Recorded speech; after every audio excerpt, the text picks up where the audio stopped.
I'm Zack Bennett. I was born in 1981, but somehow I missed out on seeing the greatest movies of the 1980s. So I'm fixing that. I'm going to watch these great films and talk about them with my friends who have loved them for decades. This is Video Oblivious. Episode 10, 1986's Labyrinth.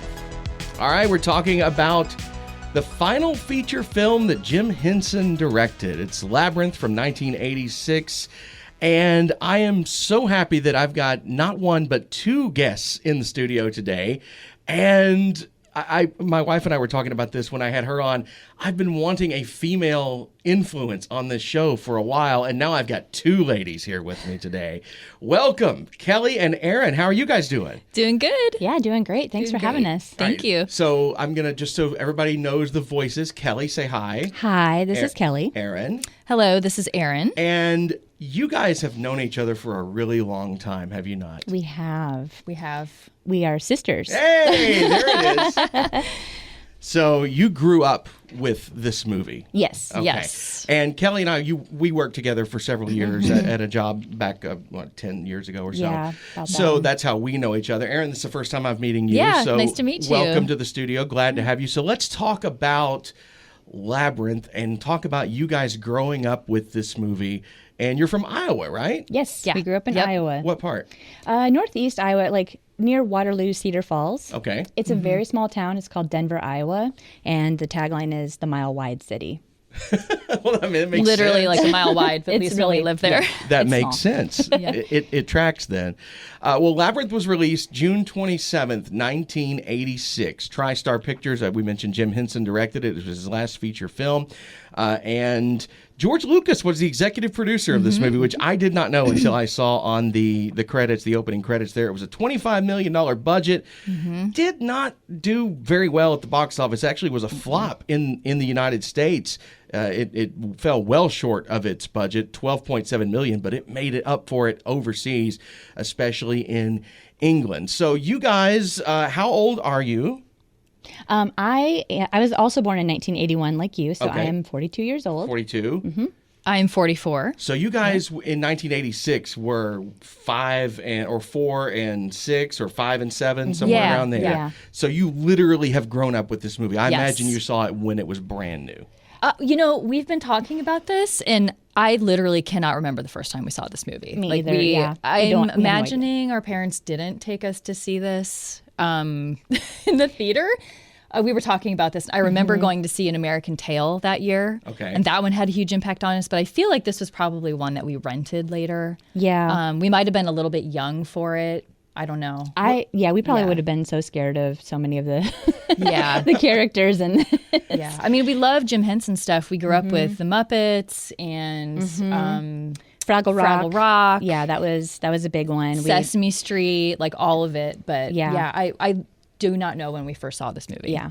Interesting. Just magically appeared in our lives. Well, I'm not dogging it, but it did not do well at the box office. Not many people did see it in the movies. It was only out for 3 weeks, and part of the reason, I think, was it up against some stiff competition. Yes. So it debuted in 8th place in its first week in June of 1986. Here are the 7 movies that were in front of it. Number 7, Ferris Bueller's Day Off in its man. 3rd week. Number 6 was Top Gun in its 7th week. Number 5, Running Scared. That was a new release. So was Ruthless People. That came in 4th that week. Legal Eagles, which I'm not familiar with, was in its 2nd week. It was number 3 movie. The number 2 movie that week was Back to School with Rodney Dangerfield. And that was in its 3rd week. It actually kind of started out slow and rose later in its run. And the number 1 movie was Karate Kid Part 2. So you even had kind of a kid-themed movie going up against Labyrinth, which was designed to be, I would say it was designed to be a young person's movie. Maybe not kids, right? But puppets, right? Right.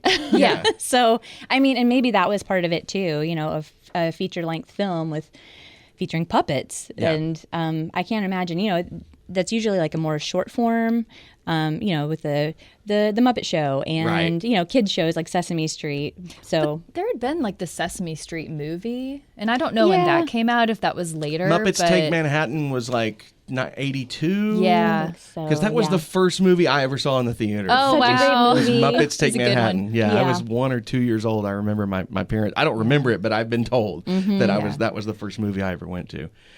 So I've got a little bit of a confession. I've actually seen Labyrinth before. Oh, okay. But it's been 20 plus years. So I was like, I'm okay. I don't remember much about it. Yeah. And I was in college at Middle Tennessee, and I had to watch it for some class I was doing. It was like a summer school young literature class or something, and the professor made us watch it. And Good on that professor. I don't remember why. I'm trying to rack my brain. But that was in 2002 or something like that. It's been more than 20 years ago, and literally the only thing I remembered was David Bowie's outfit. That's Right. That's what stuck out to me. So I Yep. was like, I don't mind adding this one to the list because I have no emotional attachment to Yeah. it. Right. Yeah. I will say when I watched it in college, I did not care for it.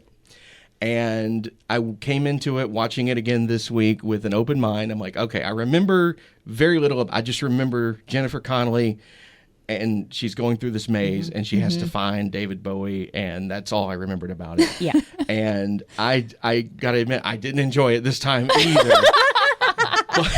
but I did begin to appreciate it more as we got toward the end of the movie. I think the beginning of the film, I'm watching it and I'm like, this is weird. Yeah. And it just keeps getting weirder. And it's cute, but it's like there's some strange stuff going on, right? And then toward the end, I'm starting to watch it less for the story, although I'm involved at this point. I want to know what happens, how it resolves itself. But at the same time, I'm thinking this is really very imaginative filmmaking. Yeah. And so I was going to go into this later, but I'll just go ahead and dive in before. So I went to New York about 6 weeks ago, back in January, and there's a museum there called the Museum of the Moving Image. Have you been? I've been Great there. museum. We You've were been. talking about this. Yeah. I'm going to tell the story real quick. Go Let's ahead. talk about Go this. ahead. I went and I saw Kermit the Frog. I mean, She went like I said. specifically to see Kermit yes. the Frog. Well, it was when the Jim Henson. So they have a huge Jim Henson exhibit there. Yes. Like Yeah. his family has donated all of this stuff. It's a really, really cool exhibit. I'm so glad you guys have been. You've been too, right, Erin? I've been, but when I was there, that wing was closed. And the I was first- so disappointed. That was the second Yeah. time I've been, and the first time I went was about 8 years ago, and it hadn't opened yet. It was Yeah. It was coming soon. So when I went back in January of this year, I was so excited to I'm see so it. glad it's like a permanent part of the museum now. Yeah. I need to go back. And I went. It was there. They didn't know it was going to be a permanent installation at that point. And I went with some friends, and I saw Kermit the Frog, and I had some friends that I was like, oh my gosh, that's Kermit the Frog. And they were like, why are you talking about Kermit the Frog like you have a crush on him? And I was like, do I have a crush on Kermit the Frog? Do you? Maybe. I don't know. Yeah. I don't know. It's not easy being green. No, it's such a cool exhibit, though. I mean, they've got everything from his beginnings through, when he was on TV in Washington, D.C., first workshopping these Muppets and then giving them the name, the Muppets, all the way through the Muppet Show and Sesame Street. And then there's a big Labyrinth exhibit Yeah. there as well. No. Yeah. Oh, I've got to Wait, go back. I don't remember that. Why Yeah, did I I've not gotta go remember back. that? It's not huge, but there's a corner of the museum where it's more about his later works, and so it does have the Goblin King and Sarah's costuming there on wow. display, and I think maybe Hoggle. There's something. No, some Hoggle is not there. Okay. Do you know where Kelly Hoggle found out where is? Hoggle was. Where's that? He was lost luggage at one point. Oh no. He is in Scottsboro, Alabama, at the Really? at the unclaimed baggage? Yes, at the unclaimed baggage. He's not for sale. He's You're displayed there. serious? Yeah, They're yeah, just keeping him there? yeah. They're just keeping him there. That's That's funny. awesome. one of the fun facts. And you've I been found. there. No, no. It's just a fun fact I You found. need to go. I know. I do. It's only We like should an hour and a go. half from here. Yeah. Although he kind of scares me still. Yeah. Yeah. I don't know. It might be worth it. Maybe Yeah. a sister road trip. Yeah. Absolutely. We're in Nashville. It's like an hour and a half from here. I've been there a bunch. When I lived in Alabama, I went there a whole bunch. Yes, definitely. I did not know that was there, but next time I'm in Scottsboro, I'm going to go now and look Go at find this. Hoggle. I have to. So anyway, the Museum of the Moving Image. There's some couple other things from Labyrinth, but if I had seen the movie before my trip to New York, I would have been a little more attentive to what it was. Yeah. So, but I would recommend that for anybody. If you're in New York, it's in Queens. It's right off the subway. It's a real easy place to get to if you're in the city. It's and incredible. It's a really neat museum. In addition to the Jim Henson stuff, there's a whole bunch of stuff there. So. I do want to say, Yeah. I feel like if you haven't seen this movie as a child and then you saw it as an adult, I don't know that I would like it either, honestly. Yeah. I would be like, what the hell did I just watch? And so my wife and I had that discussion because she had never seen it either. Oh. We watched it, and I was surprised at that because she is very much into the fantasy genre. Yeah. The first episode we did was Never Ending Story of this podcast, and there were so many parallels between Labyrinth and Never Ending Story, and they came out around the same time. And I remember saying on Never Ending Story episode, it was like, it looks like a cheap, poorly made Jim Henson movie with all the puppets it just didn't look good. Yeah, nothing's like Jim Henson. Right. Labyrinth really did look phenomenal for its time, but there were a lot of parallels, but she had never seen it.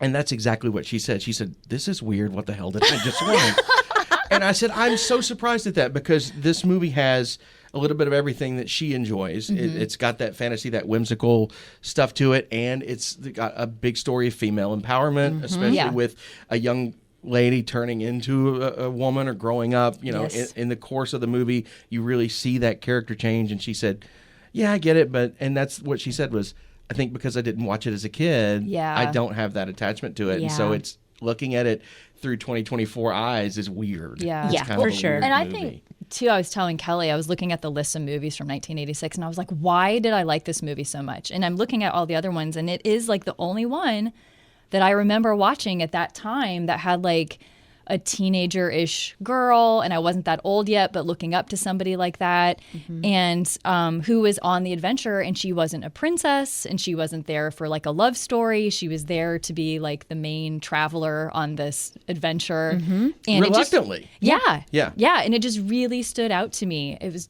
So I think that's maybe why it really stuck with me. Cool. Yeah.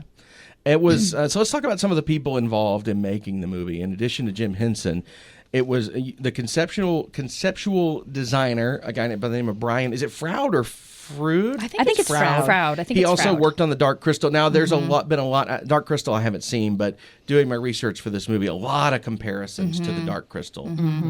I'm sure you guys have seen Honestly, my son has seen the Dark Crystal. I wasn't a fan. I haven't really seen it. I couldn't get into it for some reason. But the new TV show is actually really good. There's a Dark Crystal TV show? Yeah, they made a TV really? show a couple of years ago, and it's phenomenal. It has more CGI in it, but they still do a lot of puppetry work, and it is amazing. But Cool. I can see the comparison to that one too. It's a little darker, a little bit more out there, I guess. I've never seen the Dark Crystal either. I haven't. Maybe bits and pieces. I've but I have heard no of idea. it and saw it in the museum. There was a lot of talk about it, but I've never seen it. But Brian's son, Toby, was the baby Toby. Yes. And they gave him the name Toby in the movie. And now you say he's gone on to become a puppeteer himself. Yes. With Yep. Henson? know. I'm not sure if Maybe. it's with Jim Henson Company. I couldn't find that at all.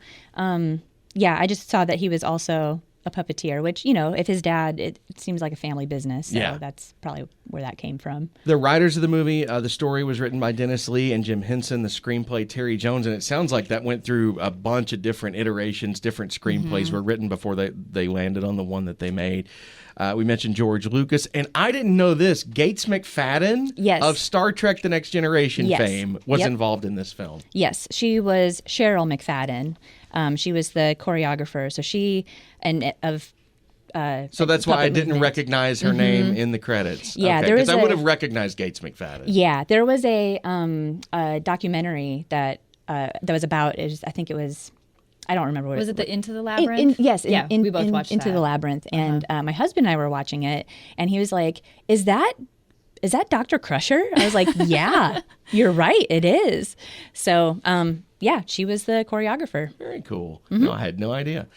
So it was shot, the location scenes were shot in upstate New York. Most of the movie was shot in the UK on a soundstage. And then, like we mentioned, it did much better overseas. And I think maybe Bowie had a lot to do with that, especially with its performance in the UK, right? Yeah, probably. But it did not it did not do well. It was only in theaters for 3 weeks here in America. So, Yeah. you probably didn't see it in the theaters. No, I when don't you were a think. kid. I mean, Yeah, I don't think we that did. totally explains it. And then, why we theaters wouldn't were have. smaller in 1986. They were. Yeah. You would only have like 4plexes and maybe 6 if you were in a big city, right? Yeah, so So they probably had to like rotate it out of there pretty quickly. or it was one of those movies. You remember when they would play like certain movies only at 1 and 4, Yeah. and then Yes, the other ones uh-huh. at 7 and 10. I do remember that. And that just came back into my mind. I Yeah. had forgot all about that. Yeah. Well, I also think Erin and I were discussing this. It was, I mean, Jim Henson was really depressed that it didn't do well. He was, Yeah. I read about that. And I think he got to see, you know, the cult following start before he died. I think that that was beginning to happen before Yeah. he passed away. And I can understand why. If you put so much effort into Oh, this, and yeah. this is the most elaborate Yeah. thing you've ever done, Yeah. and then people just don't really like Yeah. it. And not only financially did it not do well, but it got mixed reviews when it came out. Now, through the sands of time, it has gained, like you mentioned, the cult following, Yeah. and retroactive reviews are very complimentary of this movie. Yeah. But at the time, it was not well received. Yeah. Yeah. You were talking about Yeah. how that. So my sister is. I'm an artist. She's an artist. Yeah. She teaches art at MTSU. Yeah. Yeah. And you had some thoughts. Yeah, I was about just that. thinking, you know, like I don't know, like I felt really sad for Jim Henson when Yeah. I was reading that because, you know, like you said, you put so much time and resources and you're really like vulnerable with like opening yourself up and this like really hyper creative story and you go out on a limb, you know, and then to have it just like flop like that would have Yeah. been so crushing to deal with.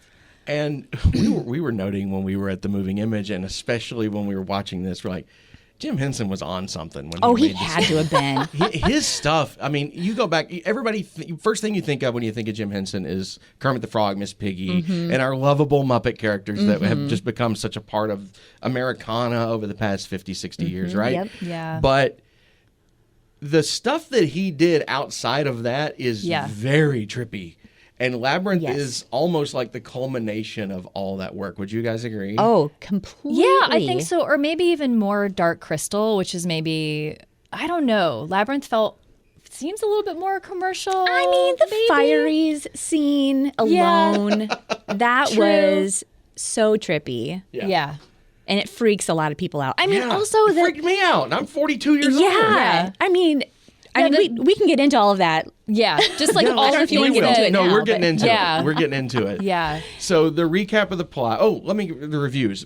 Like I said, it's gotten favorable reviews over time. Rotten Tomatoes, with their mix of at the time reviews and recent retro reviews, 77%. That's great. not bad. Yeah. IMDb users gave it 7.3 out of 10. That's not bad for not bad. IMDb. Metacritic, it was right in the middle, 50 out of 100, but they tend to lean more toward the original reviews, and that's what we're saying. It got very mixed reviews. I always like to look at Siskel and Ebert. I have such an admiration for those guys. Gene Siskel hated this movie. Roger Ebert thought it was okay. They did not review it on their television show, so it did not get the thumbs up, thumbs down treatment. gotcha. But in their newspaper columns, Gene was very critical of it. Basically said it was too scary for kids. And I think his biggest criticism was one that it wasn't a criticism for me, but just watching it going, that baby had to be absolutely terrified Yeah. of all these puppets and things around him. And when they're filming him in the middle of this scene with all these crazy monster beings around it, Yeah. that was Gene's kind of biggest riff on the movie was, Yeah. why would you put a baby in that situation? I don't think he was though. I mean, his dad was the. Yeah, he was Like one of the puppeteer, creator. yeah. So he was probably around that stuff all the time. It's possible, yeah. Yeah, I don't think he. I mean, I don't know if I read specifically that he wasn't, but I got the impression that he was not Yeah. freaked out by it at all. Okay, well that's good. That's good because I wouldn't want to put a a 6-month-old child or I however would old not he put was. my baby in front of that. No, Yeah. I wouldn't blame you. Yeah, they're kind of terrifying. There was definitely moments in that movie where I was like, even now I'm like, oh God, I forgot that one like jumps out from behind the door. There Yeah. are. So, do you think it was made for kids? I mean, In your opinions, obviously, I'm not asking like what did they think. Yeah, but I do think it was. I think it was made for all ages. I mean, I think it was made for kids. I think you have to know your kid. Like, I probably would have really freaked out when I watched that that young. And I hate puppets. Like, Kelli and I were talking. I have this like horrible like love-hate relationship with puppets. She's so fascinated by them, but she hates them so But I'm so much. fascinated by them at the same time. And I love Jim Henson and I love all the puppeteering. I think it's just magical. But like, I'm like, put me in a room. Like, that's why I was like, I don't really care if I see Hoggle in person. Yeah. But I think that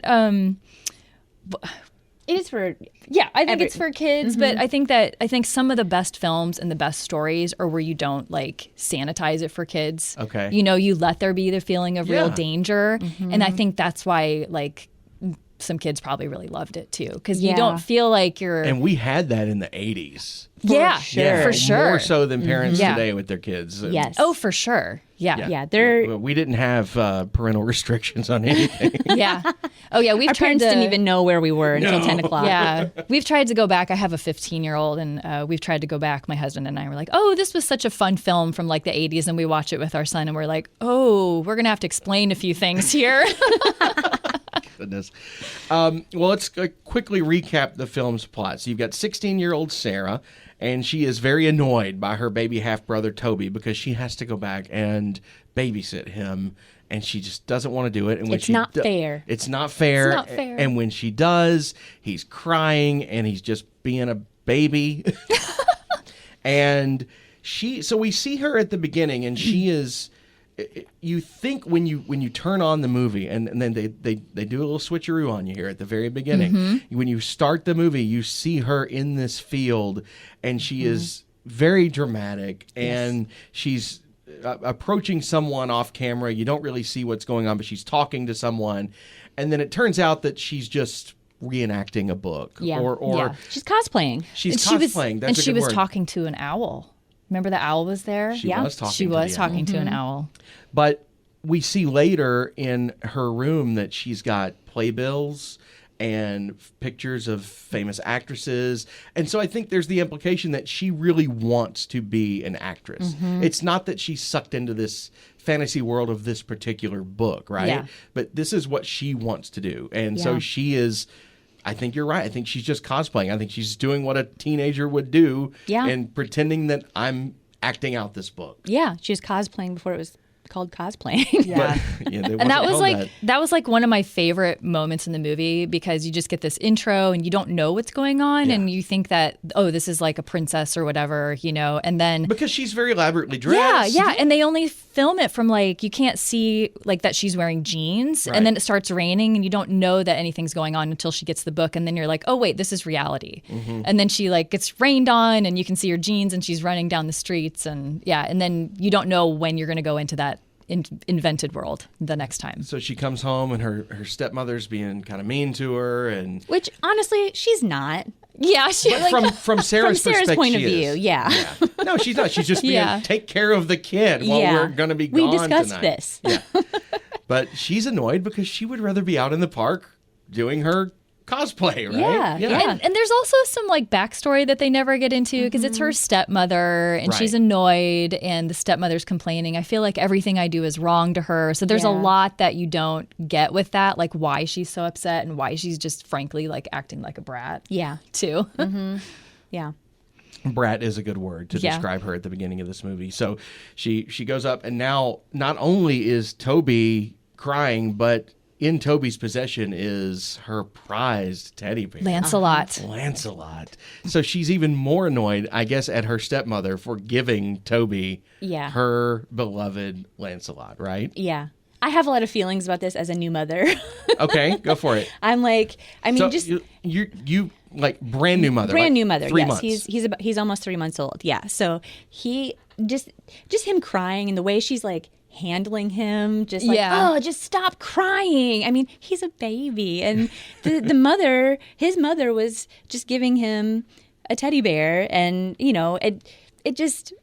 She wasn't thinking of it the same way Sarah was thinking of it. You know, that's her teddy bear. And Yeah. so I understand she's coming at it from a teenager's point of view, but I'm looking at it now as a new mother from the mother's point of view. And I'm like, man, Sarah's being such a jerk. Kind of. Yeah. So this is where things really start to diverge from reality at Yeah. this point, right? So this is what I need you guys to explain this to me because I'm trying to suspend disbelief watching this movie. My biggest thing with it, I think, was that I didn't ever sense the motivation of the Goblin King to steal the baby. That's fair. And it's like, what is the motivation? But she wishes him away, which is, I assume, is part of the story of this book that she's reading, right? But in the story, yeah, and it's in the very first scene. She's reading from the book, and the story is that there's this Goblin King, and he falls in love with this princess, and so he steals her baby brother. I think that's how the story went. Yeah, you're right. Yeah, but that's not what's in the movie. Or if there's any of that, it's like really fraught with like all sorts of other things. But yeah, I think she's just mad and she's like, you know what? I'm going to have the Goblin King take you away because you have ruined my life. Right. Yeah. And so she begins to wish the baby away, and all of a sudden we cut and we see the Muppets, right? Or we see the Jim, Yeah. not They're the all Muppets, like piled but on top of each other. Yeah, they're all like their little faces. Their little faces, yeah. they're goblins, but I meant the Yeah. Jim Henson creations, like Yes. what we would think of. Oh, this is a Jim Henson movie. Yeah. That's our first glimpse of them, and they're like, "She's gonna say it. She's gonna say it. No, she didn't say the thing." Yep. So she wishes the baby away, and all of a sudden, magically, the baby disappears. Of course, we see the owl flying around. Well, and then there's like the goblins are like scattering skittering around the Yeah. room, and it's in the Popping crib. in and out of- Yeah. Oh, there's a goblin in the crib. in the crib, too. and Yeah. it makes That's a funny right. like little noise. Yeah. That scared you. Oh yeah, it still scares me. So then we meet the Goblin King, and he basically tells her, "What? Oh my god! And Wanna jump his in? entrance Yeah. is like the best because she's standing there and she's looking around, and then there's like the shadows of the goblins skittering around the room, Right. And then the door flies open, and you see her, and then you just see her feet, and then you see the owl, and then you see like the David Bowie like hair Yeah. shadow like rise up on the floor. It's a beautiful scene. So, are you guys Bowie fans outside of the movie? This was Yeah. yeah, Okay. I would say so. This But was, not before the movie. Yeah, this was our first we were- exposure yeah. to Okay. David Bowie. Okay. I had no idea. I didn't know he was a rock star. I had no idea that anything that he had done before that. No. So, to you, this was David. This was your Yeah. first exposure. Yeah, Okay. Totally. Yeah. So when I saw it, of course, the first time I saw it was 20 years ago, but I knew who David Bowie was by the time I was in college, so I guess I came at it from a different perspective. I've never been a huge David Bowie fan. I like his music, but I've never would count myself of it's not the first thing I'm going to pull out and listen to, right? Yeah. But it definitely showcased his style, and we'll get into that further in the movie as we got some musical numbers that were very Yeah. David Bowie. Yeah. And then I'm just imagining when they're making this movie and the Jim Henson Company comes to David Bowie, it just really actually seems like a very perfect weird marriage. It does was it not? perfect. Because Yeah. Jim Henson, very weird. David Bowie, very weird. Not that weird is bad. It's just Very imaginative. Left of center. Yeah, imaginative. Yeah. And then those two coming together, and then this is what Yeah. comes out of it is a weird movie. And like so, I don't mean to interrupt, but like No. both of them I respect so much. Yes. Because they both just do like they made the things that they wanted to make. And like, you know, like Labyrinth felt like such a far cry from like the Muppets, but he just had to make it, you know, and like he made it and got that vision out there. And I felt like David Yeah. Bowie was also like that. He's just constantly reinventing himself. Yeah. And Yeah. And there's nothing wrong with art. I mean, if that's the way you want to express yourself, I have no problem with that at all. It's just, and obviously the work of these two, and I say, I'm going to singularize Henson as one, even though it was a company and a collaborative effort, but he was the head of it. But, and I guess same thing with Bowie and his music. It's not just him, right? Yeah. There's a whole team of people, but with them at the forefront, obviously their work appeals to a lot of people and always has. And so it just, I guess from a business standpoint, it looks like it was probably going to be this massive success. And it wound up Yeah. not being for various reasons. But still, who else would you have cast in this role? They were. There was a few people. Yeah, there were a few people. Michael Jackson was one that they considered. Really? And I don't know. Well, let's you know, all be thankful that didn't work I out. mean, it would have been so much. It would have been so different. Yeah. So different. Yeah. Maybe I don't know. Maybe it wouldn't have been a box office flop, but I also don't think it would. I don't think it be would have like been a the cult same following. kind of. it would have been like totally different music. Yeah. And, I mean, I don't know. Maybe it would have been just I don't know. Could have been a Oh, it fun totally like would have been different music. yeah, it could have been a fun like different version of it too at the same time. Like I think about like how, you know, Michael Jackson and like the videos from that time too, like Thriller and how creative that was. But yeah, David Bowie, like he was one of those artists you're like, I don't know what to think about this. Yeah. And he just fit that role so well, because that's how you felt about Jareth. You're like, I don't know what I'm supposed to think about this person right now. Right. But I mean, you look back at Bowie's work prior to that with the Ziggy Stardust and everything, like he had his own, he was his own brand. Yes, very more much than so. anything. Yeah. And so I think it actually was perfectly cast. I think so too. For this role. But getting into the finishing of the plot. So that was like the first 10 minutes of the movie. Yeah. From there. Oh my gosh, I could talk about this for like Well, 6 from there, hours. Yeah. it's pretty much one singular story from that part out. Is she has 13 hours to try to get to the center of the labyrinth and rescue Toby. Yeah. But she encounters all these various characters along the Yes. way that some help, some hinder, and then we get to the end. So that's the story of the movie in case anyone hasn't seen it and wants to. So let's get in. We talked about Bowie. Yep. The crystal balls, that was pretty cool, I would say. Now, was that him? No, it was No, not. it was a different guy. There was a Talking about the professional- way he was juggling them. Yes, he was Yeah, a professional juggler, and his name was Michael Motion, and he had to juggle those blindly, and so he was like, you know, like he had his arm was basically in place of David Bowie. So David Bowie had his arm like tucked behind his back. Yeah. And he was juggling it. There was one scene when he was sending the bubbles out. You can't tell. No, well he was using the wrong hand. Yeah. No. Yeah, there's that's- one that's scene in- where the wrong hand is used when he was like I think it's before the ballroom scene. Yes, when and he's he's sending the little spinning bubbles out. the bubbles and then they go out. Yeah. Yeah. Yeah, but he had to do that blindly. And in that documentary about this, they kept showing him, you know, he had to like flip the ball, you know, over and back on his hand, and he kept dropping it. And he's back there like sweating and getting really pissed off. And David Bowie's just like, he's just laughing. He thinks it's so funny. But I thought that was, you know, cool that they had. That there's somebody that can actually do that. Yeah, that was really well done. Nowadays, you would just do CGI the whole thing, right? Right. And that's like something it's so interesting to look back and just see how much like talent and labor went into making a film like this without all the CGI technology and just how like I don't know. I'm just amazed at the talent that they bring in. The puppeteers, what's his name? Michael Motion. Michael Motion. Michael Motion. Yeah, just even David Bowie too. Like, all of the pieces that had to come together to make this. The one thing I remember about the movie, I said David Bowie's costuming. I was specifically talking about the bulge. Yes. Yeah, we have to talk about his rock star costume a little bit more. Let's talk about it. It's there on the film for all the world to see.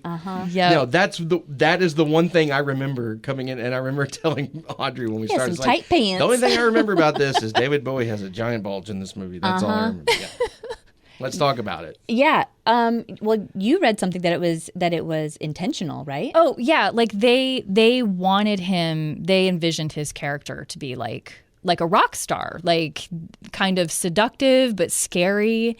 And I was telling Kelli, I was like thinking about this period of time with all like the hair metal and everything. And I mean, he's got like the teased hair and the super tight pants. The hair looked cool. The hair is very cool. awesome. The hair was cool. Yeah, the hair was rad. And like even the eyebrows, we were talking, like full confession, I watched this whole movie again yesterday because I was preparing. And like some of the costuming was just like so gorgeous and so beautiful. And like at the very end scene when he kind of looks like an owl. And I was laughing. I was texting her and I was like, he has his perfect owl fit on. It's like it's all feathers and it matches his feathery hair. And even his eyebrows, the way that they're like have makeup or are shaved to kind of look like a great horned owl. Yeah. Like, man, and you're just looking at him and you're like, I don't know what to do with this. But and then I guess they designed him to have like the swagger stick, which also kind of looked like a microphone. That's what one of the designers said. Well, he was kind of using it as a microphone. Yeah, right? using it as a microphone, and he had the riding crop. I mean, it was like everything at that point in time where like there was this like I was telling Kelly like this moral panic about like how bad like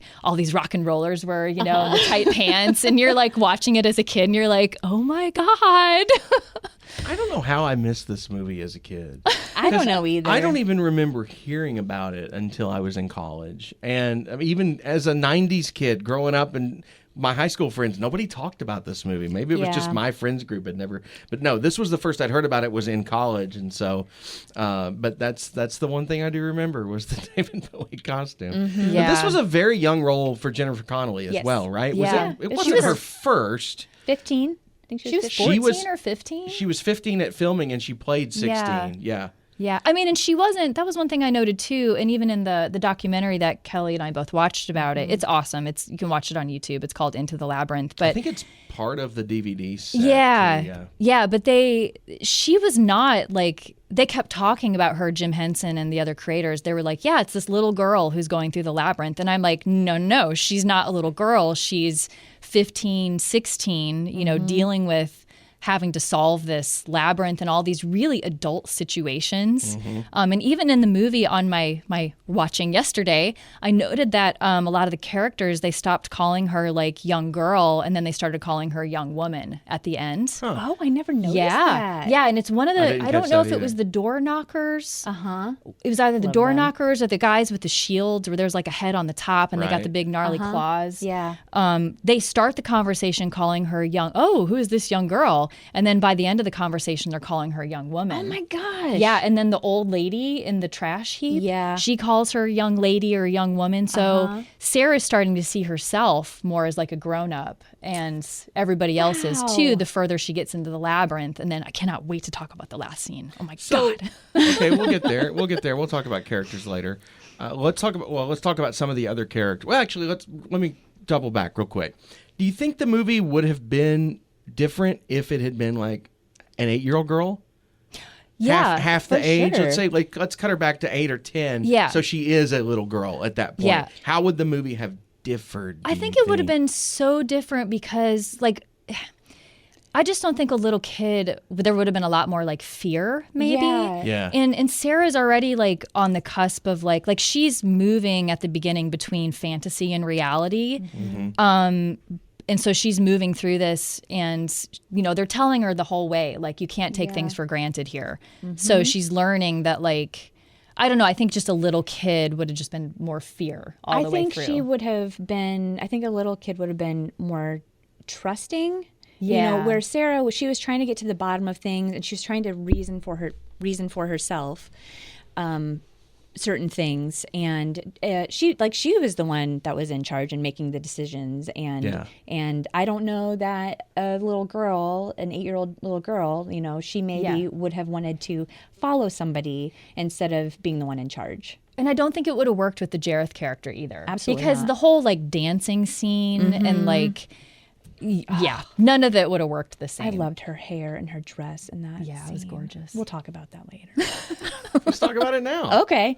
Are you talking about the mask? The ballroom. The ballroom, Yeah. and then everything leading up to that. I mean, he's like so despicable. Like I was thinking about this on the way up. He's I was a true like, heel. Yeah, truly. Like, well, she asked him to take the baby away, but so he did, and then he's like, "Oh, you're gonna have to like." He totally gaslights her. Yeah. He goes from like she goes into this labyrinth and everything's changing, and she keeps like saying it's not fair, and he's like, well, and of course, you know, I'm sure all teenagers are like, it's not fair, and their parents are like, well, yeah, duh, you know, Right. Life's not fair, but he like tries to kill her a few times with crazy stuff. Everything Advances is the clock. advances the clock, and then like has the pipe cleaning thing like go after him, and then that was the point when Audrey was like, what the Yeah. I mean, it was no, but then he drugs her. Yeah. He drugs with the her peach, right? with the peach. So she's like drugged and having this fantasy, and she's forgotten everything that happened. And I'm like, if you're not seeing the like parallel to like,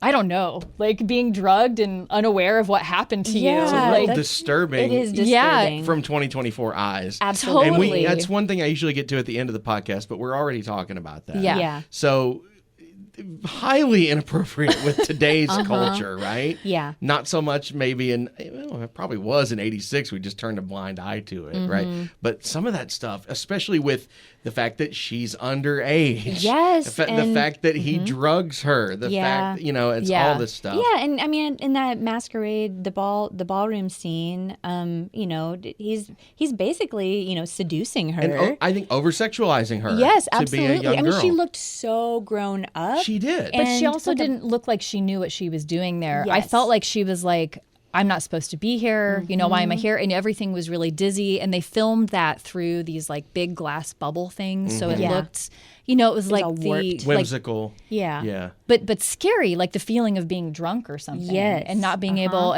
but then she kind of gets a moment of clarity. And then he's like laughing. He knows he's tricking her. He's trying to make her forget what she's supposed to be there doing. Yeah. So, I mean, looking back now, it doesn't seem as innocent, but like to the story, I can see like how in that type of fantasy situation. But looking back now, you're like, oh my God. Yeah.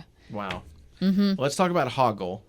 And you mentioned he's in Alabama now. Yeah. I've that been to that wild? place. I guess I didn't make the connection or didn't see it. So no, this is a really cool. It's a cool store down there. It's massive, by the way. I mean, it takes up the whole center part of the town of Scottsboro. Yeah, I would like to. And I love it's stuff it's like a that. it's just a massive thrift store. So imagine like a Goodwill, just with just all kinds of stuff. So they got we need to go. a bunch of clothes, electronics, sporting goods, jewelry, everything. I mean, it's everything. And so Hoggle. and Hoggle, who is not for sale.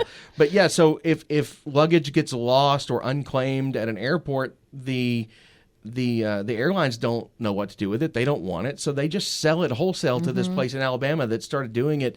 I don't know, probably in the 60s or 70s. They opened up and just said, "We'll take it." I mean, it's a good idea. And the people and you think, what right do they have to sell my stuff? Well, you lose the claim on it if you don't pick it up within so long. That's part of the contract when you wanna buy know an who airplane left him there. ticket. I know. But that's what I want to know. How did Hoggle happened? wind up at It's the not a unclaimed baggage? small baggage? thing. Luggage. He's No. not a small creature. No, I think he was in like a crate or something. Wow. Yeah. So 18 motors in his Yeah. face? He had 18 motors in his face. He was operated I by just 4 ass- puppeteers. I assumed it was a little person in the suit. It wasn't- is. Oh, it is. There is a Okay. little person in the suit, and she had these mechanical gloves also, and Okay. they had to, she had to pick things up with it also, so that kind of took some finessing. She did that with her hands, but the mask, like it was basically a mask that There's had somebody 18 with a motors. remote control running. wow. Yeah. So his eyebrows, I mean, it had like all these different ways, It was very well done, very Yes. expressive. intricate expressions. Definitely. Mm-hmm. And we probably see Hoggle more than any other Yes. character Probably. in the movie. So the effort was worth or I should say the finished result was worth the effort. Yeah. There. Ludo, I fell in love with Ludo. Everybody loves Everybody Ludo. does. I Is he love the- him so much. He's kind of the Falcor of, Yes. of Yeah. this movie. He's so gentle. and he's I cute. just want to hug him. Yeah, he's cute. But he's also big and kind of scary. He is scary. And he calls rocks. Yeah, his rocks are his friends. The rocks are his friends. Yeah. And then I was reading a little bit too, and like because in the first scene where you see Sarah in her room, not the first scene, but like second or third scene, there's all these clues in her room about what's going to be in the rest of the movie. And there's a copy of Where the Wild Things Are. And there's even like a statue of Hoggle. And there's like a statue of Jareth. Yeah. There's an MC Escher poster in her bedroom. There's all these little nuggets there. Yeah. Right. And so everything you see in the movie, and there's even Sir Didymus. Yes, It's Sir like a Didymus is in stuffed there. animal in her room. I missed all of that. Oh my Yeah. gosh, you got to go back and look because Okay. you'll just be pointing out everything from the Labyrinth. But I forgot where I was going Maurice with that. Sendak. Oh yeah. I think I was reading somewhere that Maurice Sendak was not very happy about that About because he Ludo. looks like, about Ludo because he looks like he's right from Where the Wild Things Are. But I think he got over it. I don't know if he did. Nowadays, there would be a claim made against it, Yeah. right? Yeah, he wasn't one of the actual creatures, but it was very similar. Yeah. He looked like he could have been right out of that book. Yeah. Well, I loved Ludo. Yeah. He was he was one of the biggest puppets there, and they had to make the materials lighter. I think he started off being like 100 pounds. You know, there's I think 2 people operated Ludo, like maybe the facial expressions, and then there's somebody inside. And then so his costume, or the Ludo puppet, was 100 pounds, and they had to shave off, used lighter materials, and he ended up being 75 pounds, I think. Still pretty heavy. Still pretty heavy, yeah. Sir Didymus. I didn't even man. know his name until I was going through the notes. He's so funny. He's funny, I but love he's him. kind of my. That's like one He's of got the a Napoleon scenes, complex. little dog syndrome. Yes, yeah. little dog and I syndrome. like crack up because he's like a little dog with little dog syndrome, and he's riding a dog. Just it's so funny to me, but honestly, like some of his scenes are my least favorite. Oh, really? Yeah, the whole thing where he's like fighting Ludo to cross the bridge. Oh, yeah. I thought It just was gets a little funny. long, but it's funny. But I've fast forwarded through that one. Oh, probably well. because I've seen the movie 1,000 times. Yeah, probably. Yeah. Just some of the He's things. I mean, hilarious. just even he lives in the bog of eternal stench, And he can't he smell. can't smell it anymore. He's like, I think the air is sweet and fragrant. and fragrant. Yeah, and the bog of eternal stench is so funny too. Yeah. There's everybody just all these loves little fart jokes. sounds. Yeah. I mean, what kid doesn't like that? No, and that's what It's so gross. I think by the time that part came on, I was just rolling my eyes, going, "What am I watching?" And I'm like, first off, they're resorting to fart jokes. Like, Yeah, what- but it's so funny. And Ludo's in there going, smells bad. I did think the worm was very cute. Oh, though. I love Yeah. the worm. Everybody loves the worm. Everybody right? loves the worm. Yeah, they. And if the worm had just given Sarah the right directions, I there know. would not have been a movie. No movie Right. at all. Yeah. Yeah. And when you're a little kid and you watch that movie, that's the moment you're like, oh no. He could have just told her how to get there. Yeah. I love him though. He's got his Yeah. little scarf and his little like blue hair that flops all Yeah, around. that and- fuzzy hair that Jim Henson uses on the like Fraggle Yes. Rock and the Mhm. Yeah, Muppets. I yeah. love that stuff when they dance and move and it He's just like, come sways. inside, Sways. meet the missus. I love him. Okay, so let's talk about the wise man. You guys are going to have to remind me who that is. He's the old guy where he's got the bird He's hat. got the bird hat and the Oh, bird okay. is like Yeah, connected to yeah. his head. Yes, now I know who you're talking Yeah, about. and he's got the little thing for the donations and she gives him her ring. Yes. Yeah. And Okay, so we're watching the credits, and as the credits are rolling, I'm like, and I even said it out loud. I'm like, you know, Frank Oz is in here. You know, Frank. Where is Frank? Why is Frank Oz's name? There it is, and Frank Oz. Yes. And so when Hoggle came on, and we heard Hoggle talk, we were like, well, that's Frank Oz's voice. Yeah. No, that's Brian Henson. Yeah. Frank Oz, his only contribution to this movie was he was the puppeteer Yeah. Yep. for He the did- wise man, he did not voice anybody. which surprised me Yeah. because Hoggle sounded like Yoda almost. Yes. Yes. Yeah. Maybe they did that intentionally. I Yeah, don't know. maybe. I Maybe don't know. they wanted it to be something But I was different. legitimately shocked when I saw when the credits rolled and it Yeah. was that was Frank Oz's only contribution was Yeah. because this just feels like, I mean, he collaborated with Henson so much and he was so known for Miss his- Piggy. Yeah, exactly. Not only the voice of Miss Piggy, but all the puppeteering that he had done, Mm-hmm. and of course everybody knows him from Star Wars and everything. But I just thought he would have had a much bigger role in this. So. Yeah. Yeah. Maybe he had other projects going. Who Yeah, knows? who knows? The junk lady. So that scene was interesting because I kind of figured that she wasn't actually back in her bedroom at that point. But yeah, but the first time I saw that movie, it took me totally off guard. I was like, oh, thank God it was just a dream, you know? Yeah. And then the door opens and it was so shocking to have her be there and just barge in. And then the whole The thing room just collapses. collapses. Yeah. Yeah, that was a great scene. She starts piling stuff on Sarah's back, Yeah. just like how she has all her Yeah, stuff she's got, it's like the piled on her back. Yeah.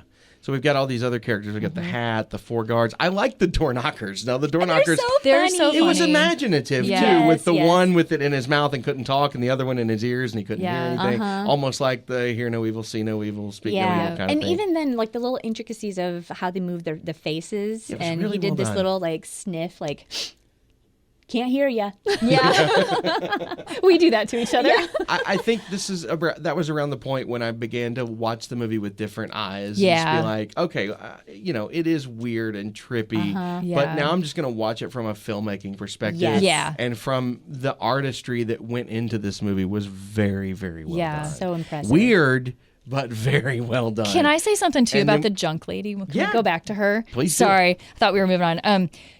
From what I remember, like, and it is amazing to watch this when you're 44, to go back and think about watching this as a little girl or even as a teenager. But I pointed this out to Kelli, but like all the people that Sarah encounters are male throughout the whole thing. Yeah. And in the entire labyrinth. And I think the junk lady is the only other female character. And she has like all the junk on her back. And like, I was like, is that her past? Is that her? Did she get stuck there? Oh. You know? I just thought of that.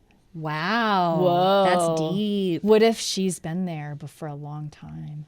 What she turned into a goblin. Yeah. Now you blow my mind. I'm going to be what you thinking about can't that. see on the podcast is that these two sisters did the exact same motion. They put their fingers over their mouth and went, like in unison. I can tell you guys are sisters. Oh, that was so funny. What if that's it? That could be. Yeah. I think we've made a revelation. Yeah, here. we might have. All right. We'll have to see if anybody else has come up with it. That's interesting. Well, my computer messed up here. Okay, we'll go on to another character, the Fireys. Okay, Oh, my was gosh. weird. This was weird. All their and limbs and it their was head scary. can be pulled Yeah. off. Yeah. And then they talk about like pulling her limbs off. yeah. And like, I mean, yeah, again, this horrible, like dangerous place that she goes. So she gets drugged, she gets misled, she falls down this hole into this place where she's going to forget everything. She's being and harassed. Then she's being harassed by the Fireys, and then they're threatening to dismember her. Yeah. Yeah, they were scary. They were very scary. The way that they were, maybe to peel the curtain back a little bit, the way that they were put together is they had to think about it. The puppeteers had to think about it, and they had to be disassembled. And the way that they did all the movements with them, the puppeteers wore all black velvet, which I mean that's just how. That's standard practice. But then the background was also all black velvet, so that you couldn't really see them moving around with all these different parts. And they're like, I'm like making all these motions with my hands, like people can see. But they had to coordinate. Like each fiery puppet probably had like 2 or 3 people moving each limb and head and torso, like all of that in unison, dancing.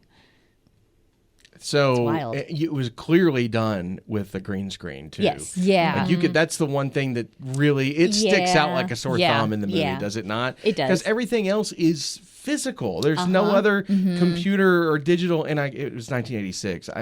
This technology obviously wasn't there, probably to do what they wanted to do with this. But with everything else being very analog and very physical, and it really did stick out like a sore thumb. It did, yeah. And it didn't really look that good. Even in a digital remastering, it just still looked weird. Yeah, I don't think there's any way to, improve that. I think they did the best with the tools that they had, and it was still really scary. Yeah, that's true. Yeah. The Wall of Hands. Oh, that was I love the such a Wall cool of Hands scene. so Okay. much. Yeah. That would have given me nightmares. Yeah. Yeah, so scary, As a but kid. so cool. Like how Really? Can you, I'm still freaked out by it. Oh my gosh. Bit, Well, just honestly. like, it's like something like making hands is like something silly you do, like making faces with your hands. or even like shadow puppets. And then Right. the way that they figured out how to make those hands into the faces was just phenomenal. Yeah, I think it would have been a really fun meeting to be a part of, where they're just, they're all coming together and saying, well, what if you put your hand here like this? And then, I think that would have been really fun just to come up with the different styles of faces that they came up with. Yeah. It's freaky. Well, and then to it be like, freaked me out. and then to be like crusty falling old down men. this shaft of hands that are like grabbing you wherever, like that was even horrifying. And then they're like, do you want to go up or down? And then when she was like, I guess I'm going down, and I was like, why? Why would you choose down? Why would you go down? She chose down. And then they don't, and then they don't save her. But yeah, the way that the hands like come together in the little faces is just, that's so good. So, I assume you two watched this together growing up a lot. Oh yeah. We watched it together last month. Yeah. And took notes because we knew we were gonna do this. Oh yeah, we have like a whole We nerded page out of big notes. time. Just nerded out on it. No, that's great. So what made you fall in love with it? Let's just examine both of you, maybe individually or collectively, what made you fall in love with this movie? Was it the fantastic nature? Was it the puppetry? Was it the story? What was it? Was it Bowie? I honestly think it was the puppets and just the whole world that he made. With this, just all the little details, even like in the maze when she first enters it, there's all these little like,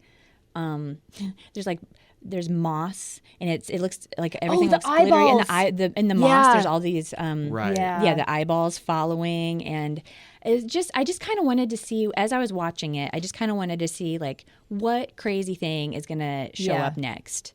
And I think also, it was things were very confusing and surprising, and I think it made me think about, it just kind of opened my eyes to think about things outside of the box. And I think that's what I really loved about it, was how creative it was. Okay. What about you, Erin? I mean, all the same reasons. I was in love with the artistry of it. And I had never seen anything like it. And I was like, again, I was just like, I don't know what to do with all this. Like, I love Jim Henson. I love the sense of humor that it had in it. I just thought the Sarah character was so interesting. Like I said before, to have, I grew up watching a lot of, like you said, like Karate Kid was really huge. Even American Tail, Flight of the Navigator came out that year, one of my favorite movies. But it had all these like boy leads. Yeah. And this one, like, I just think it was just so empowering and like awesome to see a girl who is not far off from my age, like, go up against all this stuff, and she was so confident but also frustrated, like to deal with the frustration, and then to have to face like this rock star, you know, who you're like wooed by, but also he's evil, like he's terrible to her. Like, we didn't even get to the last scene where there's this scene where he's like standing above her. We didn't even talk about the MC Escher scene. No, oh my let's God, talk about as it an all. artist. But let's get back to all that stuff. But I just thought, and I appreciate the movie so much more now as an adult than I did then. I knew it was something that I really loved. I couldn't really always put my finger on why I liked it so much. But it was just, I think I can now. And I just love it. That's cool. No, I think it's great. The story of the female empowerment. I'm a little bit of a feminist ally myself. And so. Appreciate that. Yeah, no, I on International Women's Day, I posted on Facebook. I'm like, every day should be International Women's Day. They're better than we are. So that's the truth. But no, I think that has been overwhelmingly underrepresented in film. Yeah. I think we're starting to make up for it these days in the last 5-10 years. Yeah. More. But definitely you didn't see that much in the 80s. No, not it was at all. all of these movies. Every movie I've talked about so far has pretty much had a male protagonist, with the exception of the Terminator. Yeah. Right? Yep. Her name is Sarah too. It is Sarah. Sarah Holy Connelly. crap. Sarahs are badasses. Yeah. Wow. Never made that connection.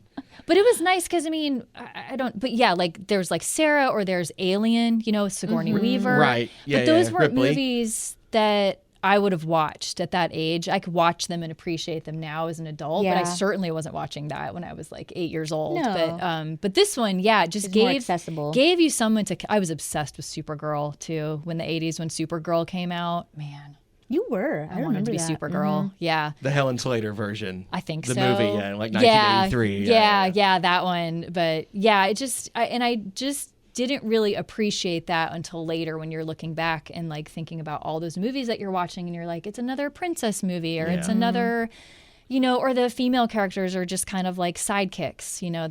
They don't really do anything. Yeah. So.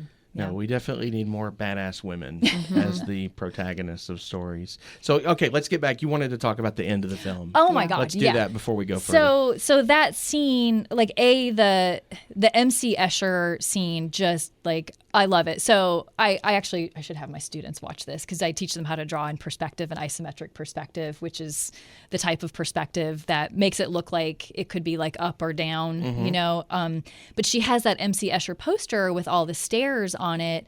And so the last scene where she's chasing Toby, she's made it, and he's thrown the ball, and then he's like following her, and he's upside down, and then we're on the talking, walls. just if anybody's not familiar, Yeah. the room with the stairs, with the upside down stairs and things like that. Yeah, Yeah, very that's abstract, very famous painting or art, not maybe a painting, but an artwork from M.C. Escher that was virtually recreated for this scene. That's just to set some and context there. Maybe I saw this movie in middle school, and I think I was learning about M.C. Escher at the time in my art classes, and so maybe I just connected to that. I just thought that scene was so cool and, cool. and dizzying, and you can tell she's trying her best, and he's like chasing her, but not chasing her. And the baby on the edge and of the all baby's sitting on the edge.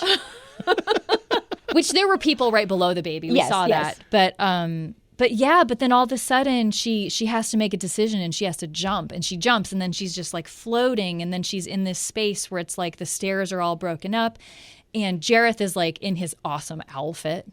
His outfit, and his hair is like all owled out, teased out, and he's having the final confrontation with her, and he's basically, I was texting Kelli, and I was like, oh my God, he's just gaslighting her the whole time. Like, I've given you everything you asked for, and I have all your dreams. If only you'll just obey me, and like, I'll be your slave and all this. And he's standing above her, and then she starts remembering the story, and then all of a sudden it shifts, and and he starts going down the stairs, right? And she's above him, and then she remembers it, and she's like, "You have no power over me." And I was like, "Yeah." It's the line that she could never remember. She could never back to the very beginning of the movie. Yeah. But even the way that they filmed it now, just watching how they filmed it and where the camera was placed, how that power dynamic shifts and changes.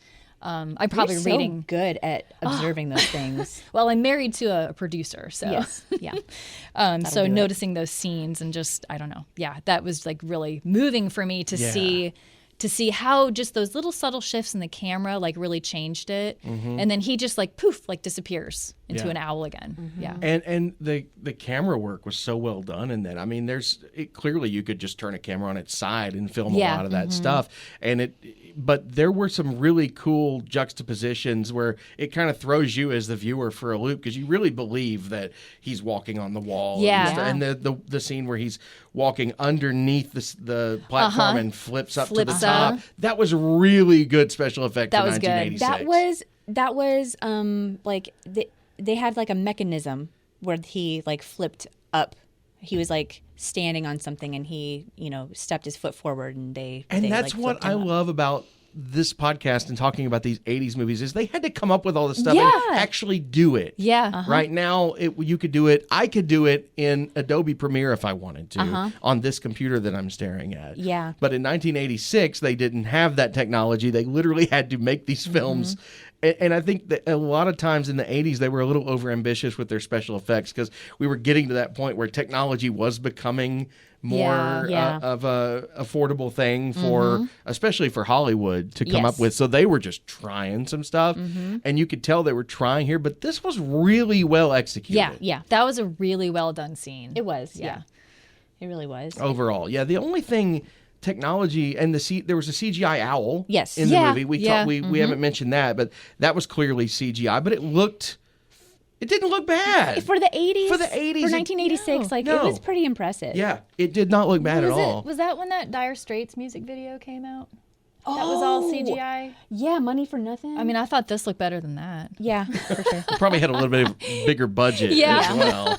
He wasn't. And that was a cool video. I did like that video. But I mean, this was. You look back at what was going on in culture in 1985 when they made this. MTV was at its peak. Oh right? yeah. That's what everybody was trying to outdo the other in music video, and they were using technology, a lot of green screen, a lot of puppetry, a lot of stuff. Like they were really stretching the artistic bounds in the mid 80s, I think, and that's what makes this decade of film so fascinating, because it was the last time that movies were made in analog, really. Yes. Yeah. That's totally true. And maybe some of that, that was playing back and forth too. I mean, the idea to bring in like a rock star, like they could have had any, it didn't have to be like David Bowie playing, but the music was so important to the film. The music was so good. I don't think I had ever really listened to the music. I started listening to the soundtrack recently, and me too. I mean, it has David Bowie's thumbprint on on it throughout the whole. Like that is just completely. You listen to any of the songs in there, I'm like, that is David Bowie, and. Well, I'm The sure music that is was great. part of the deal to get him there, was that the music was such a big part of it. Yeah. But it stuck out like a sore thumb in the movie too. Yeah. Like the random musical scenes in his lair or whatever it's called, where Yeah. he's singing and dancing. It felt out of place, but at the same time, I was like, well, it's David Bowie. Yeah. Like, why else is he in this movie, right? Yeah. So I'm just going to separate that from the story let's just, Yeah, they're it making a needs- movie with David Yeah, Bowie that was like in it. almost like a little music video within the Yeah, movie. Yeah. totally. A couple times, wasn't it? Yeah, there's a couple times. The ballroom scene though was a little bit more like meshed together. I love that song. Oh, I love that song so much. From the ballroom scene, yeah. Yeah, it's a good song. It's a good one. Have you mentioned our shirts? No, Yeah. please do. We're both wearing shirts that say "The Babe with the Power" on them. We thought it would be appropriate to wear this today. I'm so glad you did. We'll post a photo. Speaking of the on music. We'll post a photo of y'all on the Video Oblivious Instagram account. Perfect. So you can see it. So if I said, close your eyes, and what's the first thing you think of when I say the word Labyrinth or the movie? Like just the first image that comes to mind whenever you think of this movie. David Bowie in his Yeah, owl his costume. hair. Is it? Yeah. Yeah. Right now, that's what I think of first. Yeah. But, maybe later I mean, today it'll I be don't- something I think- different. Yeah, I think secondarily it would probably be the worm. Yeah, Because I love the worm so much, but definitely you just that's the first thing you think of is, I think of his hair. Yeah. And Yeah. it's how do you even get hair like that? I don't even know. The hair was cool. it was very I cool. mentioned that earlier, but no, I thought Bowie looked like David Bowie. Yes. Like that's what I think of when I think of David Bowie. Is I think of this movie, and it may be because I wasn't a very big fan of his throughout his career. Like I said, I enjoy his music. Some of it's good, but just never my favorite. But I think the first thing I think of when I think of David Bowie is this movie. Yes. Yeah. Absolutely. For sure. Yeah, that's and full of his, and that look that he had. It's he looked like that a lot of his career anyway, he right? did. He kind of It's exaggerated. later as he got older, he seemed a little more tame in Yeah. his looks. Definitely as he got older. Yeah.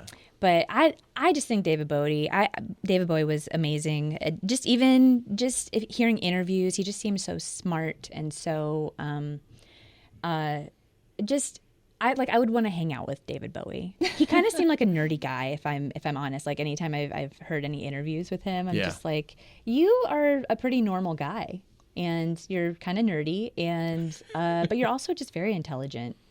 Well, I would hang out with David Bowie. The best artists are geniuses. We know that. Yeah.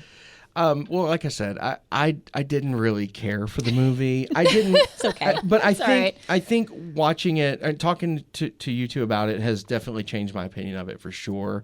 It's that's what I love about this podcast, because even if I love a movie that I see for the first time, I'm excited to talk about it with the people who also love it. Yeah. If I didn't, I'm excited to talk about it with people who love it, because I can see the smiles on your faces as you talk about it, Yeah. and what the movie has meant to you. And that's kind of the whole gist of the podcast, is that I have no nostalgic feelings for these movies, but my guests do. Yeah. And so there's a whole different look at it. Like Yeah. the way you guys see this movie is so different from the way I see it, because I didn't grow up with it. Right. And like I said, I don't even think I heard about it until 15 years after it came out. Yeah. It's just not one that was ever on my radar. But I did mention, I said, if I'm going to watch it again, I'm taking an edible first. Maybe I'll get it. Shoot, maybe I should try that. You got to watch some other Jim Henson stuff before. Maybe watch some Not other... Muppets, but like other like real Jim Henson yeah, stuff, right? I'll admit, I'm still like not as into Dark Crystal, but I'm gonna give it a try again. I enjoyed the TV show more than I thought I would, but yeah, or look at some of his artwork, like look at his sketches, look at Brian Froud's sketches, and I think that to me too, just with this film, I just think about like all of the design that went into it, and like when you're asking me what I think, like another thing that comes to mind is just like the colors and like the palette of the place where they're at, and like just the way that the movie looked is so unique. Yeah, I just have such a deep appreciation for the artistry of all of it. It's just, I don't know, there's something about it that's just magical and amazing. And to that's me. the thing that I took away from it, was that whether or not I liked the story, and I want to get back into that before we get out of here, but just the artistry, the technology, the movie making, it was undeniably Jim Henson. And no one else has ever really tried that to that success that he had in his career. And I mean, he's been dead 34 years. And his family, his company is still doing things in this, and they're incorporating a lot of digital technology into what they do now because you have to. But they're still doing a lot of this analog puppetry stuff, and it still there's still a market for it, I think, because it is so, at this point, it's decidedly old school, right? And there's no substitute for it. No, there's not. There's no substitute for that. Maybe that's what makes puppets so like magical and scary to me, and has since I was a little kid, is like they're so lifelike because they're being, acted through. And I really respect the work that they do. And there's, like I said, there's just no substitute for that actual like puppetry. CGI can do a lot of cool things, but it's just not that, it's not the fuzzy hair like waving in the breeze like Fraggle Rock. And and especially in that era of filmmaking and movie making, when everything was so analog, at the museum you really see a lot about how they created a lot of this stuff for Jim Henson, and just the way that these puppeteers had to contort their bodies, or the way they would shoot it up on a platform, and they would all be underneath with their hands sticking way up into the puppet, and it had to be incredibly difficult. For example, the actor who played Big Bird, oh my gosh, had a tiny television screen in the suit that he was looking down at so that he could see, because he couldn't see out of the Big Bird costume. And I know that Big Bird wasn't a part of this movie, but that so many of the puppeteering was similar in that Jim Henson style. So it really is, from that perspective, still very impressive to this day. Yeah, there's something about it that just warms my heart. But I do want to ask about the movie, because I'm still confused about a few things. Okay. So, the story, was it in her head the whole time? I don't know. Because at the very end, everything's been resolved, right? She makes it to the labyrinth. She rescues Toby. She vanquishes the Goblin King, Jareth, and she's in her bedroom where we see her at the beginning. She's brushing her hair, and you start to see in the mirror the characters from the labyrinth. She turns around, they're not there. She looks back in the mirror, they're there. She turns around, and they're all there. And she says, maybe I need you in my life. He says, should you need us? Right. And then she says, I do need you. And that was right before she went up to face Jareth by herself. She had to leave her friends. She was like, I have to do this alone. She did. And she's like, this is just how it's done. And Sir Didymus was like, well, if that's how it's done, then that's how it must be done. And so she leaves them there. And then, and they were like, but should you need us, just call. And I just think it's such a great, like, there's still those things from your childhood that you need, but you can't take them with you. You have to grow up, and you have to like move on, but you can still call back those things when you do need them, I guess, for comfort. And I think maybe that's what that was referring to. Maybe it was all in her head. I'm fine with not knowing.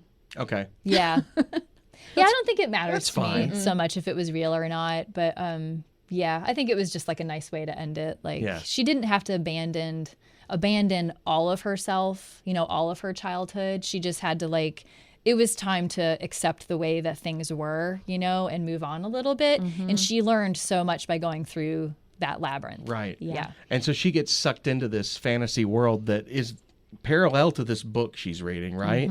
So is she becoming the protagonist in the book? I think is so. that what's going on here? So she knows the whole story, right? That's why I'm thinking maybe it was just the whole thing was just not necessarily a dream, but just like a very elaborate daydream on the part of this character. Possibly. She's so into this book that she's reenacting it in the park, right? And it might have been, but I think she actually got the meaning of it. By the end of it, where these things and this fantasy actually I think that's why she said this has no power over me. Right. This is not going to dictate my decision I need to do. Okay. Yeah. Now I get it now. It just clicked. Okay. Yeah. So I think that it's recognizing this is just a story. Things are going to be different. And it's time. I need to accept that I'm growing up, and she presents Lancelot to Toby. It's now Yeah. his, right? Yeah. She's So I like, think this is okay. I can handle this now. and the character growth throughout the movie, I noticed. Well, actually, at one point, I said, this story seems to be as much about Hoggle's relationship with Sarah as anything, but then and the growth in the Hoggle character and how he starts out as a straight up deceiver, and then she kind of wins him over, but he's still. Well, he says he's a coward. Yeah. At the very beginning, he's very upfront with her. He's like, I'm a coward. Yeah. And he has to evolve because he's scared of Jareth. Yep. Too. And so he has And we to see that manifested in the story as well. Yeah. Yeah. Yep. Because Jareth threatens Hoggle All several the times. time. Right. Yeah. He calls him Hogwart. Yeah. Or who calls him Hogwart? They call him so many names. Yeah, they but never that get was it right. that now Yeah, that Hogwarts. sticks out, right? Yeah. Because this was obviously well before Harry Potter. Yes, yeah. And so did J.K. Rowling steal? I don't know. Maybe she saw Labyrinth Maybe and was she like, was that's a great inspired. name for a school. I don't know. We asked the question. I Googled it and I couldn't find anything about it. Interesting. So maybe it's out there and I just didn't look hard enough. Okay. Do you think they should? Now they're talking about maybe doing a sequel to this They should not. or No. reimagining. Okay, that was my question. Yeah. Would you rather see? Okay, so you had to pick. Yeah. Would you rather see a sequel or reimagining? No, neither. Neither. Neither. Okay. No. I mean, Well, hold on. I could see a reimagining, but I would but I would don't want like it to it. be. You want it to be analog, right? With the puppets, you wouldn't want it to be a CGI retold story. If they were gonna redo it, Jim Henson Company needs to do it. Oh, And- clearly, yeah. Yeah. I don't know why they would redo it though. I think I sat with it for like 2 minutes, maybe less. I might be okay with a continuation of the story or a sequel. Maybe that would be fine if they were going to do the analog. But I don't want them to redo this. Yeah. No, I don't want them to redo it at all. You'll have a Willy Wonka situation, and Yeah. those two movies are two separate things. I'm afraid of what would be done. Yeah, me Just too. a few weeks ago, as we record this, Brian Henson said that there is a sequel still in development despite Okay. the setbacks. Well, Oh, Brian wow. Henson is saying it. That's okay with me. But I mean, this has been going on for 8 years now. 2016 is when the first vestiges of a sequel began to bubble up for this movie. So we're 8 years in, and it's still. But there was news last month about it, right? I mean, a lot of production has to happen. I'm sure a lot of pieces need to fall into place with all Yes. of that. I think it would be really hard. I respect anybody that would want to take inspiration from it and maybe remake it in a new and interesting way from a different perspective. I think that could be really interesting. But trying to just redo it like they've redone, like you said, like Charlie and the Chocolate Factory, Yeah. like so many times. I don't think the story needs to be redone as is. I would want it to be its own distinct thing. Yeah. Because it's a different time. It could be really interesting to see what kind of different like cultural perspective we would bring to a story about a girl like growing up and dealing with this gauntlet of things, in a fantasy world. That could be kind of interesting. Yeah. I mean, if there were to be a reimagining of it or a sequel, either one, I'm going to go see it of course. We'll go see it. because I need to compare it. So either way. And you love the story so much that Yeah. you want to see what happens next, right? Yeah. Oh, did we really need a Top Gun sequel a couple of We years ago? didn't. We didn't, but it was I good. loved it. It was was so good. fun. Yeah. Yeah. I didn't see it yet. You need to see it. I don't think I've ever seen the first one, actually. What? I know. That's what my husband said, too. He was like, you've never seen that? We need to watch that. I didn't watch it until the night before I saw Maverick. I literally saw Really? them on back-to-back nights. Wow. Top Gun was one of those 80s movies before the podcast that I had just never seen, and I was like, well, okay, we need to go see the sequel, but I need to see the Do you think Yeah. you'll do a podcast on that one? But Top Gun? Yeah, Top Gun, No, 'cause you've because seen I've it. seen it so many times now. Oh. Like it's on. Okay. It's on Pluto TV like Yeah. every night, and so we'll just turn it on and watch the last half of. So there's Top no Gun. excuse that I haven't seen it because it's No. on all the time. it is on Okay. all the time. All right. I'll Yeah. watch it with you. It's a good movie. It's a good movie. So the question I always ask is if we had if this movie had been put into a can in 1986 and stored away and found at the unclaimed baggage store, would we open it up and watch it? What would we think about it today? I mean, the society. I Yeah. think we would definitely see, like we mentioned, the problematic relationship Yeah. between Jareth and Sarah. Yeah. I think we would look at not the CGI, but at the puppetry and think it was kind of cheesy for its time. But you mentioned that your son thought it was pretty well done. He likes to watch things from like the 80s and 90s and, judge them on. So he's the person I'm talking he about. thought it was okay. He was like, yeah, that's actually pretty good. But he's also like, he's a fan of like Henson Company stuff. So I think he respected it for that. Yeah. But, yeah. I don't know if I think the question needs to be, am I watching it as a kid or am I watching it as an adult? Yeah. Because, maybe to a kid, maybe it would still be pretty magical. That's a good point. Yeah. But if it were in a can and we just opened it and I'm watching it as a 42-year-old, I would be like, this looks ridiculous. But Yeah. Well, that's kind of where I Yeah, was, I yeah. think, when I watched it. And I feel like I cheated a little bit because I already had a preconceived notion of this movie, and none of the other ones I've done that with. But it was so long ago, and I remembered so little about it that I was going to watch it again with fresh eyes. I do But- think the story holds up. Pretty well. No, it actually, and I was invested in the story. Yeah. I wanted to see what happened Yeah. and how it got resolved. Yeah. So that part I was actually interested. Yeah. That's what kept me watching. Yeah. Yeah. I think under it all, it was a good story, and there's probably some things now like they would probably handle it a little bit differently. I don't Yeah. know if they would use like another like famous rock star. That's what I was going to ask. Like, Yeah, if we I do don't- reimagine it, who plays Yeah. Jareth? Not to put you on the spot. Well, I don't know if you guys are like me, but once I've gotten into my 40s, I don't care about current music. I don't know who anybody is. I don't know who anybody is. There's a couple bands that I like, but for the most part, Yeah. I'm listening to 90s stuff in the car. I think I'd want to see it without that. I think that, music is just there's so many different genres and so many different people that could play it, but I don't know that would be as important. I'd want to That's a good point. focus more on the story. Maybe Beyonce could play Jareth. Okay. Yeah. That would be. I don't I know can what see what that. kind of spin that would be. But I think, I don't know that.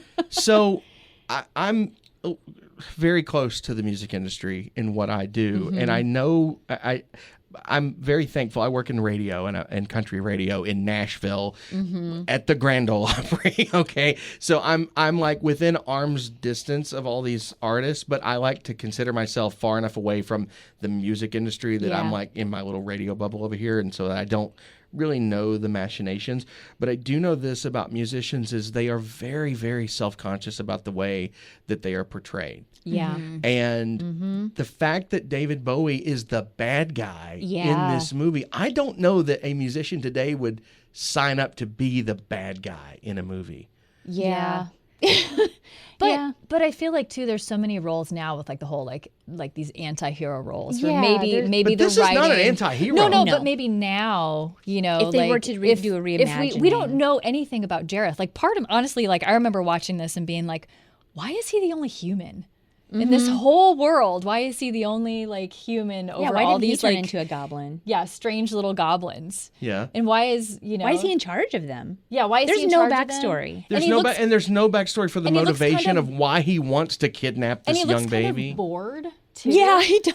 He like looks kind of bored, and I'm like, he's just doing this for fun. He looks annoyed by Yeah. everyone around him. Well, Yeah. he kind of actually states that too, right? That he's annoyed by all these Yeah. creatures that are surrounding him. Yeah, I'm not like sold on the Beyonce idea, but I just feel like she has like the bigness of The flair. yes of who she is, and like she's the one that could handle a role like that. I like your thinking. That's how I feel Yeah. about I it. like your thinking. I think there's so many other things that the movie could be about too. Oh, 'Cause, for I mean, sure. like what are teenage girls like? What were they wanting? What did they need to grow up in the 80s? Is very different Yeah. from teenage girls in the 2020s. Absolutely. Yeah. And the gauntlet might be completely different, and that could be really fascinating. Yeah. Maybe I'm getting more on board with the reimagining of it. Well, we'll just have to see. Yeah. I might even watch it. We'll see. But I might have to take the edible. No, I'm kidding. Favorite quotes from the film? I really love, like I said, I really love the worm. Yeah. And he's just so quotable, just everything. He's so cute. Yeah, he's so cute. And just, like she asks him a question or, the way, and he says, nah, I'm just a worm. And I just love that so much. cute. But he did know the way. He did know the He way. he just didn't know But that. she didn't ask the question. She the right didn't way. ask the and right that comes up question. a couple of times where he's like, "Oh, you just got to ask the right question. You're not asking it the right way." Yeah. It was pretty trippy, though, when he says, oh, it's right in front of you. Yeah. And then we see her walk up to the wall, and then the perspective changes. Yeah. Yeah. That was a cool scene That was really from a cool. filmmaking perspective, because you can't see it as the viewer. You're in the same mind space that she is. You're It Yeah. was like Indiana Jones. I was just going to say that. Yeah, with with yeah, the bridge. yeah. with the bridge, we had to throw the sand on it to Yeah. see it. Yeah. Yeah. I had to take a step of faith. Well, after discussion, has my mind been changed on the film? Not really. I mean, it kind of. I love you guys' passion for it. I do. And that's, like I said earlier, I think that's what keeps me doing this podcast, even with movies that I don't like and can talk about them for an hour and a half, right? Is just because I see other people like them, and I'm happy that the movie has brought you so much joy over the years. It really has. I That's think we haven't pretty stopped cool. smiling since. No, you haven't, and I've noticed love it so that. And I think, and working in radio, I know when you smile and you're talking into a microphone, people can hear your smile. Yeah. So I'm sure that they've been able to hear you guys smile all the way through. But no, I think it's awesome that you have such a passion for this movie. I don't think. And again, maybe if I watched it in 1987 when I was 5-6 years old, I would have enjoyed it. Yeah, at I that get it. age. It makes a difference for And sure. so it's just seeing it with adult eyes and as cynical as my little Yeah. late Gen X, early millennial self is, then that's Yeah. just where I fall. So And I totally get that because, I think we watched it and I was like, wow, I feel more cynical about this. I was picking out all this stuff, but it made it more complex. Yeah. Yeah. the joys of being a child versus being an Yes. adult, right? Innocence. If we could all just go back to 1986 and watch this again for the very first time. Well, yeah, let's learn a little bit more about you guys before we get out of here. I failed to even say your last names at the beginning of the show. Oh, that's so, right. Kelli Falconberry. Yes, Kelli Erin Falconberry. You Anfinson. got it, All right, Anfinson. got it Yep. right. Where can our listeners find you if they want to learn more about you or what you guys are up to? You can find me on Instagram at kelly.falconberry. I mean, right now it's mostly just, me and my family. But I'm also a real estate agent. You can also go to newnestwithkelly.com. And my name is spelled Kelly with an I. So that's very important. I'll put the link in the show notes. I also am on Instagram. I don't use it a ton, but I do post. It's just Erin Anfinson, at Erin Anfinson. And I post stuff, family stuff, gardening, my artwork occasionally. Yeah. Well, I'm glad you're keeping things, keeping the lights on over there at MTSU. I'm Yeah. a proud Blue Raider alum myself. So that's where I watched this movie for the Nice. first time, was in a class. That's right. You over said it was in a class. in Peck Yeah. Hall. I think we watched it on a screen in Peck Hall. Wow. So, yeah, back in the day, 20 plus years ago. Well, thank y'all for coming in. Thanks for having This has us. been This is fun. so Super fun. And maybe I'll give it another try. Maybe I'll give it another try Let now. us know now when you that, do. Yeah. And I'll definitely to see the stuff in her bedroom, all the foreshadowing. Yes. Even if you just look at that scene, you'll be like, oh my God, that's all the stuff from the movie. I have to look at it. Thanks for coming in. Thank Thank you. you. Well, that's going to do it for this episode of Video Oblivious. And stick around, another new episode with a different movie is just a few days away. Thanks to my guests for being a part of the show. And if you'd like to be a part of the show, send me an email, zbennett@gmail.com. That's ZBENNETT@gmail.com. Maybe there's a movie you love that I've never seen. Send me an email, we'll connect, and we might even talk about it here on the podcast. And don't forget to like, subscribe, comment, whatever your platform allows. Give us a good rating if you really enjoyed this podcast. And thanks again for listening to Video Oblivious.